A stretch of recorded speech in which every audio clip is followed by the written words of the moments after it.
ஓம் சாந்தி. August 17, 2025. அவ்யக்த Bapdada, Madhuban. Murali original தேதி November 16, 2006. உங்களின் சுய மரியாதையின் கௌரவத்தை பேணுங்கள். நேரத்தின் முக்கியத்துவத்தை அறிந்து என்றென்றும் தயாராகுங்கள். இன்று பாப்தாதா எங்கும் உள்ள இறை அன்பிற்கு தகுதி வாய்ந்தவர்களாகவும் சுய மரியாதை என்ற ஆசனத்தில் நிலையாக இருக்கும் குழந்தைகளை பார்க்கின்றார். குழந்தைகள் அனைவரும் தமது ஆசனங்களில் நிலையாக அமர்ந்திருக்கிறார்கள். ஆனால் சில குழந்தைகள் ஒருமுகப்படுத்துதல் என்ற ஸ்திதியில் நிலையாக இருக்கிறார்கள். ஆனால் மற்ற குழந்தைகள் தமது எண்ணங்களில் சிறிது குழப்பத்துடன் இருக்கிறார்கள். தற்காலத்திற்கு ஏற்ப ஒவ்வொரு குழந்தையும் சதா ஒருமுகப்பட்ட ரூபத்தில் சுய மரியாதையின் சுரூபமாகவும் இருப்பதை பாப்தாதா பார்க்க விரும்புகின்றார். குழந்தைகளான நீங்கள் அனைவரும் ஒருமுகப்பட்ட ஸ்திதியில் ஸ்திரமாக இருக்க விரும்புகின்றீர்கள். நீங்கள் வெவ்வேறு வகையான சுய மரியாதைகளை அறிவீர்கள். நீங்கள் அவற்றை பற்றி நினைக்கின்றீர்கள். ஆனால் சில நேரங்களில் நீங்கள் உங்களின் ஒருமுகப்படுத்துதலை தளம்பலடைய செய்கின்றீர்கள். உங்களிடம் நிலையான ஸ்திரமான ஸ்திதி மிக குறைவாகவே உள்ளது. நீங்கள் அதை அனுபவம் செய்துள்ளீர்கள். நீங்கள் இந்த ஸ்திதியை கொண்டிருக்க விரும்புகின்றீர்கள். ஆனால் அது ஏன் சில நேரங்களில் மட்டும் காணப்படுகிறது? இதற்கான காரணம் என்ன? சதா கவனம் செலுத்துவதில் ஏற்படும் குறைவே ஆகும். நீங்கள் உங்களின் சுய மரியாதை கருத்துக்களை ஒரு பட்டியல் போட்டால் அது நீண்டதாக இருக்கும். முதலாவது சுய மரியாதையானது நீங்கள் நினைவு செய்து கொண்டிருந்த தந்தையின் நேரடி குழந்தைகள் ஆகியுள்ளீர்கள். நீங்கள் ஒவ்வொருவரும் அவரின் முதல் இலக்க குழந்தை ஆவீர்கள். பாப்தாதா எங்கும் உள்ள பல மில்லியன்களில் கைப்பிடி அளவினரான குழந்தைகளான உங்கள் அனைவரையும் தேர்ந்தெடுத்து தனக்கு சொந்தமாக ஆக்கியுள்ளார். 5 கண்டங்களில் இருந்தும் தந்தை குழந்தைகளான உங்களை தனக்கு நேரடியாக சொந்தமாக்கியுள்ளார். இது மிகப்பெரிய சுய மரியாதை கருத்து. நீங்கள் உலகை படைப்பவரின் முதல் படைப்பு ஆவீர்கள். நீங்கள் இந்த சுய மரியாதையை அறிவீர்கள் தானே? பாப்தாதாவுடன் கூடவே அவர் குழந்தைகளான உங்கள் அனைவரையும் முழு உலகிலும் உள்ள ஆத்மாக்களுக்கு மூதாதையர்களாக ஆக்கியுள்ளார். நீங்களே உலகின் மூதாதையர்கள். நீங்கள் பூஜிக்க தகுதி வாய்ந்தவர்கள். பாப்தாதா குழந்தைகளான உங்கள் ஒவ்வொருவரையும் ஆதார மூர்த்திகளாகவும் உலகிற்கு ஓர் உதாரணமாகவும் ஆக்கியுள்ளார். உங்களுக்கு இந்த போதை உள்ளதா? அது சில நேரங்களில் சிறிது குறைகிறது. அதை பற்றி சிந்தித்து பாருங்கள். இதுவே அதி விலைமதிப்பற்ற சிம்மாசனமாகும். அது கல்பம் முழுவதிலும் வேறு எவராலும் அடைய முடியாத விலைமதிப்பற்ற சிம்மாசனமாகும். உங்கள் ஒவ்வொருவருக்கும் இறைவனின் சிம்மாசனமும் ஒளி கிரீடமும் விழிப்புணர்வு என்ற திலகமும் வழங்கப்பட்டுள்ளன. உங்களுக்கு இது நினைவிருக்கிறதா? நான் யார்? எனது சுய மரியாதை என்ன? நீங்கள் போதையாக உணர்கின்றீர்கள் தானே? அந்த சத்யுக சிம்மாசனம் எவ்வளவு விலைமதிப்பற்றதாக இருந்தாலும் குழந்தைகளான நீங்கள் மட்டுமே இறைவனின் இதய சிம்மாசனத்தை பெற்றுள்ளீர்கள். பாப்தாதா எப்பொழுதும் கடைசி இலக்க குழந்தையையும் தேவர் ஆகப்போகும் தேவதையின் ரூபத்திலேயே பார்க்கின்றார். இந்த கணத்தில் நீங்கள் ஒரு பிராமணர். பிராமணரிலிருந்து நீங்கள் ஒரு தேவதை ஆகுவீர்கள். தேவதையிலிருந்து நீங்கள் தேவராக வேண்டும். உங்களின் சுய மரியாதை உங்களுக்கு தெரியுமா? உங்களின் சுய மரியாதையை மறந்ததால் உங்களுக்கு ஷரீர உணர்வும் ஷரீர அகங்காரமும் ஏற்பட்டது என்பதை பாப்தாதா அறிவார். நீங்கள் இப்பொழுதும் துயரப்படுகின்றீர்கள். உங்களுக்கு ஷரீர உணர்வு ஏற்படும் பொழுது அல்லது உங்களின் ஷரீர அகங்காரம் ஏற்படும் போது நீங்கள் மிகவும் துயரப்படுவதை பாப்தாதா பார்க்கின்றார். நீங்கள் அனைவரும் இதில் அனுபவசாலிகள் தானே? உங்களின் சுய மரியாதையின் கௌரவத்தை பேணுவதும் உங்களின் சுய மரியாதையில் இல்லாத போது துயரப்படுவதும் இவை இரண்டையும் நீங்கள் அறிவீர்கள். குழந்தைகள் அனைவரிலும் உங்களில் பெரும்பாலானோர் மிக நன்றாக ஞானம் நிறைந்தவர்கள் ஆகியிருப்பதையும் சக்தியால் நிரம்பியிருப்பதை பொறுத்தவரை நீங்கள் சக்திசாலிகள் இல்லை என்பதையும் பாப்தாதா பார்க்கின்றார். உங்களிடம் இதில் சதவிகிதம் மட்டுமே உள்ளது. பாப்தாதா ஒவ்வொரு குழந்தையையும் ஒரு குழந்தையாகவும் தனது பொக்கிஷங்கள் அனைத்திற்கு அதிபதியாகவும் ஆக்கியுள்ளார். அவர் உங்கள் அனைவருக்கும் சகல பொக்கிஷங்களையும் வழங்கியுள்ளார். அவர் சிலருக்கு குறைவாக மற்றவருக்கு அதிகமாக வழங்கவில்லை. ஏனென்றால் அவை எண்ணற்ற பொக்கிஷங்கள், அவை எல்லையற்ற பொக்கிஷங்கள். இதனாலேயே அவர் ஒவ்வொரு குழந்தையையும் ஒரு குழந்தையாகவும் எல்லையற்றதற்கு அதிபதியாகவும் ஆக்கியுள்ளார். எனவே இப்பொழுது உங்களையே சோதித்து பாருங்கள். அவரே எல்லையற்ற தந்தை. அவர் எல்லைக்கு உட்பட்ட தந்தை அல்ல. அவர் எல்லையற்ற தந்தை ஆவார். பொக்கிஷங்களும் எல்லையற்றவை. எனவே உங்களிடம் அவை எல்லையற்ற முறையில் உள்ளனவா? உங்களிடம் அவை அனைத்து நேரத்திலும் உள்ளனவா? அல்லது சில நேரங்களில் அவற்றில் சிலது களவாடப்பட்டோ அல்லது தொலைந்தோ போகின்றனவா? ஏன் பாபா உங்களின் கவனத்தை இதில் ஈர்க்கின்றார்? ஏனென்றால் நீங்கள் துயரப்படக்கூடாது. உங்களால் உங்களின் சுய மரியாதை என்ற ஆசனத்தில் நிலையாக இருப்பதுடன் குழப்பம் அடையக்கூடாது என்பதனால் ஆகும். நீங்கள் 63 பிறவிகளுக்கு குழப்பம் அடையும் அனுபவத்தை பெற்றுள்ளீர்கள். நீங்கள் அதை மேலும் அனுபவம் செய்ய விரும்புகின்றீர்களா? நீங்கள் களைப்படையவில்லையா? இப்பொழுது உங்களின் சுய மரியாதையை பேணுங்கள். அதாவது உங்களின் அதி உயர்ந்த கௌரவத்தை பேணுங்கள். ஏன்?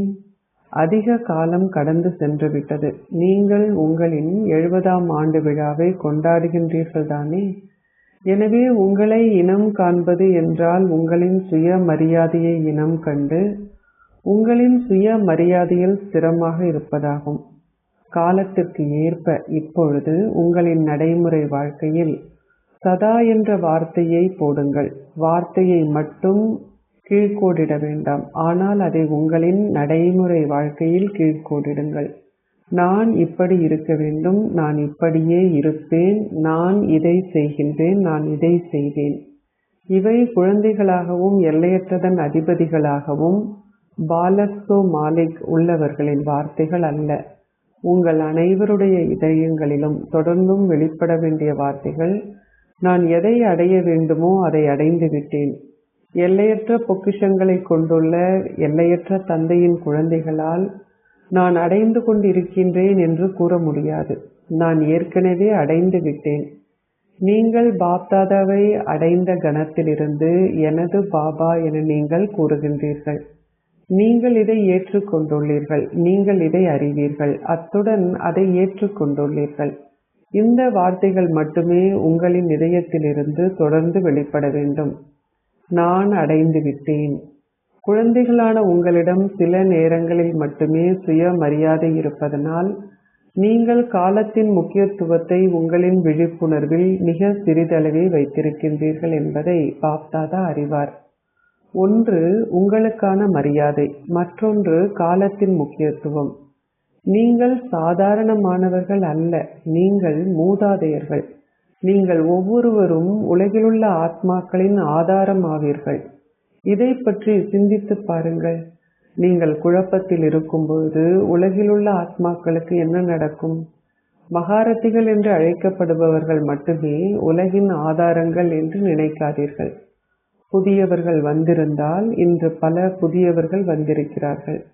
புதியவர்கள் தமது இதயபூர்வமாக எனது பாபா என்று ஏற்றுக்கொண்டிருக்கிறார்களா?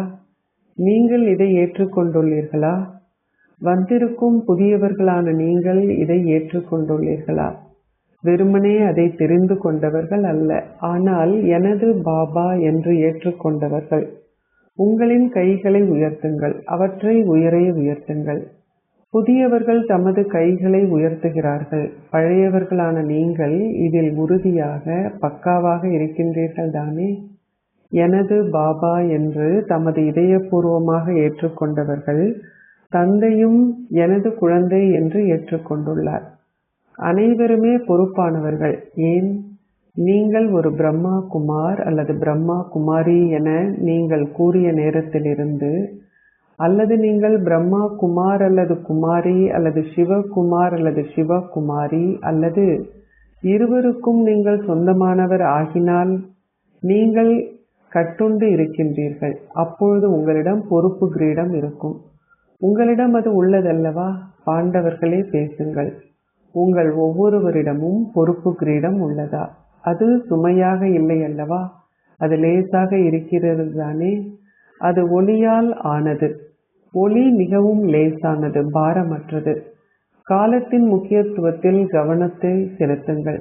காலம் வருவதற்கு முன்னர் உங்களிடம் கேள்வி கேட்கப் போவதில்லை. இப்பொழுதும் சில குழந்தைகள் தமக்கு சிறியதோர் குறிப்பு தேவை, தமக்கு 20 வருடங்களா அல்லது 10 வருடங்களா இருக்கின்றன என்பதை தாம் அறிந்து கொள்ள வேண்டும் என்று கூறுகிறார்கள் அல்லது நினைக்கிறார்கள். எவ்வாறாயினும் பாப்தாதா கூறுகின்றார், இறுதி விநாசத்திற்குரிய நேரம் மட்டுமல்ல, உங்களின் சொந்த சரீரத்தின் விநாசம் எப்பொழுது என்று உங்களுக்கு தெரியுமா? உங்களில் எவருக்காவது இன்ன தேதியில் நீங்கள் உங்களின் சரீரத்தை விட்டு நீங்குவீர்கள் என்பது தெரியுமா? உங்களுக்கு தெரியுமா? தற்காலத்தில் சரீரத்தை விட்டு சென்ற பல பிராமணர்களுக்கு போக் படைக்கப்படுகிறது. எந்தவித உத்தரவாதமும் கிடையாது. ஆகவே காலத்தின் முக்கியத்துவத்தை அறிந்து கொள்ளுங்கள். இந்த சிறிய யுகம் காலத்தால் சிறியது, ஆனால் மகத்தான பேறுகளுக்கான யுகமாகும். ஏனென்றால் அனைவரிலும் மகத்தான தந்தை இந்த சிறிய யுகத்திலேயே இங்கே வருகின்றார். அவர் மற்ற நீண்ட யுகங்களில் வருவதில்லை. இந்த சிறிய யுகத்திலேயே கல்பம் முழுவதற்குமான பேறுகளின் விதைகளை விதைப்பதற்கு உங்களுக்கு நேரம் கிடைத்துள்ளது. நீங்கள் உலக ராஜ்யத்தை அடைந்தாலும் அல்லது பூஜிக்க தகுதி வாய்ந்தவர்கள் ஆகினாலும் இதுவே கல்பம் முழுவதற்கும் விதைகளை விதைப்பதற்கான காலமாகும். இது இரட்டை பலனை பெறுவதற்கான காலமாகும். இந்த நேரத்தில் நீங்கள் உங்களின் பக்திக்கான பலனை பெறுகின்றீர்கள். அத்துடன் இந்த நேரத்தில் உடனடியான புலப்படும் பலனையும் நீங்கள் பெறுகின்றீர்கள். நீங்கள் எதையாவது செய்து உடனடியாக நடைமுறையான புலப்படும் பலனை பெறுவதுடன் எதிர்காலத்திற்கும் அதை உருவாக்குகின்றீர்கள். கல்பம் முழுவதிலும் இத்தகைய வேறு ஏதாவது யுகம் இருக்கிறதா? இந்த நேரத்திலேயே தந்தை குழந்தைகளுக்கு அனைத்திலும் மகத்தான பரிசுகளை அவர்களின் உள்ளங்கைகளில் வழங்குகின்றார். உங்களின் பரிசு உங்களுக்கு நினைவிருக்கிறதா? ஸ்வர்க ராஜ்ய பாக்கியம். பாபா ஒவ்வொரு குழந்தைக்கும் உங்களின் உள்ளங்கைகளில் புதிய உலக ஸ்வர்க்கத்தை பரிசாக வழங்கியுள்ளார். வேறு எவரும் இத்தகைய பெரிய பரிசை கொடுக்கவில்லை. அதை வேறு எந்த நேரத்திலும் வழங்கப்பட முடியாது. நீங்கள் இதை இந்த நேரத்தில் பெறுகின்றீர்கள். நீங்கள் இந்த நேரத்தில் மாஸ்டர் சர்வ சக்திவான்கள் ஆகின்றீர்கள். வேறு எந்த யுகத்திலும் நீங்கள் மாஸ்டர் சர்வ சக்திவானாக இருக்கும் அந்தஸ்தை பெற மாட்டீர்கள். எனவே உங்களின் சுய மரியாதையை பேணுவதிலும் காலத்தின் முக்கியத்துவத்தை அறிந்து கொள்வதிலும் கவனம் செலுத்துங்கள். சுயம் மற்றும் நேரம், உங்களுக்கான மரியாதையும் காலத்தின் முக்கியத்துவமும். கவனக்குறைவாக ஆகாதீர்கள். 70 வருடங்கள் கடந்துவிட்டன. நீங்கள் இப்பொழுது கவனக்குறைவாக ஆகினால் உங்களின் பேறுகளை பெருமளவில் குறைத்து கொள்வீர்கள். எந்த அளவிற்கு நீங்கள் முன்னேறுகின்றீர்களோ அந்த அளவிற்கு அதிகமான கவனக்குறைவு ஏற்படுகிறது. நான் மிகவும் நல்லவன், நான் மிக நன்றாக முன்னேறுகின்றேன், நான் அங்கே சென்று அடைவேன், பாருங்கள், நான் பின்தங்க மாட்டேன், இது நடக்கும். இதுவே கவனக்குறைவும் ராஜரீகமான சோம்பேறித்தனமும் ஆகும். கவனக்குறைவும் சோம்பேறித்தனமும். சில நேரங்களில் கப் என்ற வார்த்தைகள் சோம்பேறித்தனத்தை குறிக்கின்றன. அப்பொழுது அப் என்ற வார்த்தை, அதாவது மகா புண்ணியத்தை ஏற்படுத்தும் உடனடி தானத்தை குறிக்கிறது. எனவே இப்பொழுது இன்றுதான் முதலாவது சந்திக்கும் முறை அல்லவா? ஆகவே பாப் தாதா உங்களின் கவனத்தை இதில் ஈர்க்கின்றார்.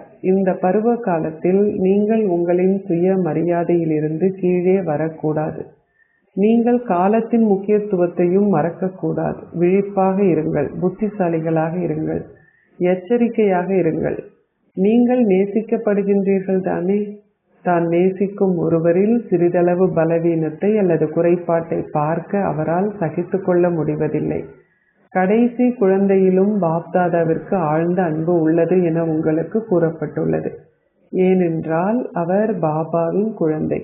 எனவே இப்பொழுது இந்த பருவ காலத்தில் இந்த முறையில் இது இந்தியாவை சார்ந்தவர்களின் பருவ காலமாக இருந்தாலும் இரட்டை வெளிநாட்டவர்களும் சளைத்தவர்கள் அல்ல.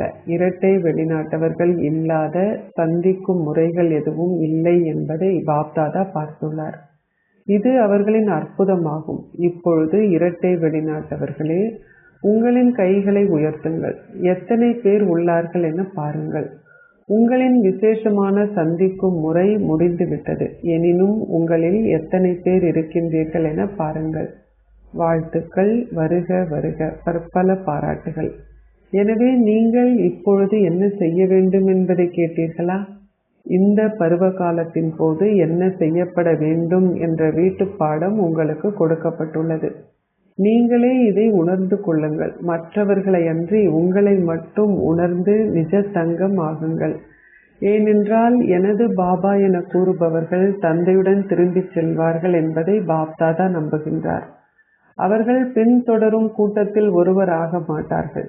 நீங்கள் ஸ்ரீமத்தின் கரத்தை பிடித்த வண்ணம் பாப்தாதாவுடன் திரும்பிச் செல்வீர்கள். அதன் பின்னர் நீங்கள் தந்தை பிரம்மாவுடன் முதல் ராஜ்யத்திற்குள் வருவீர்கள். புதிய வீட்டில் மகிழ்ச்சி உள்ளது. 1 மாத வயதாக இருந்தாலும் 1 மாதம் வயது என்றே கூறப்படும். நீங்கள் தந்தை பிரம்மாவுடன் ராஜ்யத்திற்குள் செல்லும் பொழுது உங்களின் புதிய வீடு, புதிய உலகம், புதிய வழிமுறைகள், புதிய நடைமுறை மற்றும் சம்பிரதாயங்களுக்குள் செல்ல வேண்டும். உங்களுக்கு தந்தை பிரம்மாவிடம் அதிக அளவு அன்பு இருப்பதாக நீங்கள் அனைவரும் கூறுகின்றீர்கள். எனவே அந்த அன்பின் அடையாளம் என்ன? அவருடன் இருப்பது, அவருடன் வீட்டிற்கு திரும்பிச் செல்வது, அவருடன் கீழே இறங்கி வருவது என்பவையே. இதுவே அன்பின் அத்தாட்சியாகும். உங்களுக்கு இது பிடித்திருக்கிறதா? நீங்கள் அவருடனேயே இருந்து அவருடனேயே திரும்பிச் சென்று அவருடனேயே கீழே இறங்கி வருவதை விரும்புகின்றீர்களா? நீங்கள் விரும்பிய எதையும் நீங்கள் கைவிட மாட்டீர்கள் தானே? எனவே ஒவ்வொரு குழந்தைக்கும் தந்தையின் அன்பின் பொறுப்பானது அவர்கள் தன்னுடன் வீடு திரும்ப வேண்டும் என்பதே ஆகும். அவருக்கு பின்னால் பின்தொடர்வது அல்ல. இன்னமும் ஏதாவது எஞ்சி இருந்தால் நீங்கள் தர்மராஜின் தண்டனைக்காக நிற்க வேண்டியிருக்கும். அந்த நிலையில் உங்களின் கை அவரின் கையில் இருக்காது. நீங்கள் பின்பு பின்தொடர்ந்து செல்ல வேண்டியிருக்கும். எதில் மகிழ்ச்சி உள்ளது? அவருடன் இருப்பதில்தான், இல்லையா? எனவே நீங்கள் உறுதியான சத்தியத்தை செய்துள்ளீர்களா? அவருடன் திரும்பிச் செல்வீர்கள் என்ற உங்களின் சத்தியம் உறுதியாக உள்ளதா? அல்லது நீங்கள் அவரை பின்தொடர்ந்து செல்லப் போகின்றீர்களா? பாருங்கள், உங்களின் கைகளை நீங்கள் மிக நன்றாக உயர்த்துகின்றீர்கள். பாப்தாதா உயர்த்திய கைகளை பார்ப்பதில் களிப்படைகின்றார். ஆனால் நீங்கள் ஸ்ரீமத் என்ற கையை உயர்த்த வேண்டும். சிவ் பாபாவிற்கு கைகள் இல்லை. ஆத்மாவான பிரம்மா பாபாவிற்கும் கைகள் இல்லை. உங்களிடமும் பௌதிகமான கைகள் இருக்காது. நீங்கள் ஸ்ரீமத் என்ற கையை பின்பற்றிய வண்ணம் ஒன்றாக திரும்பிச் செல்ல வேண்டும். நீங்கள் ஒன்றாக திரும்பிச் செல்வீர்கள் தானே? குறைந்தபட்சம் தலையை அசையுங்கள். அச்சா, நீங்கள் உங்களின் கைகளை அசைக்கின்றீர்கள். ஒரு குழந்தை கூட பின்னால் விடப்படக்கூடாது. அனைவரும் ஒன்றாக வீடு திரும்ப வேண்டும் என்பதே பாப்தாதாவின் விருப்பம். நீங்கள் என்றென்றும் தயாராக இருக்க வேண்டும். அச்சா, இப்பொழுது பாப்தாதா எங்குமுள்ள குழந்தைகள் அனைவருடைய பதிவேடுகளையும் தொடர்ந்து பார்ப்பார். நீங்கள் ஒரு சத்தியம் வைதா செய்து அதை நிறைவேற்றினீர்கள். நீங்கள் நன்மை, அதாவது ஃபைதா அடைந்தீர்கள் என்பதே அதன் அர்த்தம். ஒரு சத்தியத்தை மட்டும் செய்யாதீர்கள், ஆனால் அதிலிருந்து நன்மையை பெற்றுக்கொள்ளுங்கள். அச்சா, இப்பொழுது உங்களுக்கு ஒரு திட சங்கற்பமான எண்ணம் ஏற்பட்டுள்ளது அல்லவா? இந்த திட சங்கற்பமான எண்ணத்தின் ஸ்திதியில் ஸ்திரமாக இருங்கள். நான் இதை செய்ய வேண்டும், நான் திரும்பிச் செல்ல வேண்டும், நான் ஒன்றாக திரும்பிச் செல்ல வேண்டும். இப்பொழுது உங்களுக்குள் இந்த திட சங்கற்பமான எண்ணத்தை கொண்டிருங்கள். அந்த ஸ்திதியில் அமர்ந்திருங்கள். நான் அதை செய்வேன், நான் அதை செய்வேன் என சொல்லாதீர்கள். நான் அதை செய்ய வேண்டும் என சொல்லுங்கள். அச்சா, எங்குமுள்ள இரட்டை சேவாதாரி குழந்தைகள் அனைவருக்கும், எங்குமுள்ள பாப்தாதாவின் நெற்றியின் மணிகளுக்கும், சதா சுய மரியாதை என்ற ஆசனத்தில் ஒருமுகப்பட்டு அமர்ந்திருப்பவர்களுக்கும், காலத்தின் முக்கியத்துவத்தை அறிந்து அதனால் தீவிர முயற்சி செய்யும், அத்தாட்சியை கொடுக்கும் தகுதி வாய்ந்த குழந்தைகள் ஆகியுள்ள எங்கும் உள்ள குழந்தைகள் அனைவருக்கும் சதா ஊக்கம் மற்றும் உற்சாகம் என்ற இறக்கைகளுடன் பறப்பதுடன் மற்றவர்களையும் பறக்கச் செய்யும் லேசான ஒளியான தேவதை குழந்தைகள் அனைவருக்கும் பாப் தாதாவின் அன்பும் நினைவுகளும் நமஸ்தேயும். தாதிகளிடம் அனைவரும் முன்னேறுவதுடன் தமது ஒத்துழைப்பையும் கொடுக்கிறார்கள். நீங்கள் ஒவ்வொருவரும் உங்களின் சிறப்பு இயல்பு என்ற விரலை கொடுப்பதை குறித்து பாப்தாதா மகிழ்ச்சி அடைகின்றார். தாதிஜியிடம் ஆதி ரத்தினங்களை பார்க்கும் பொழுது அனைவரும் களிப்படைகிறார்கள். ஆரம்பத்திலிருந்தே நீங்கள் உங்களின் எலும்புகளையும் சேவைக்காக கொடுத்துள்ளீர்கள்.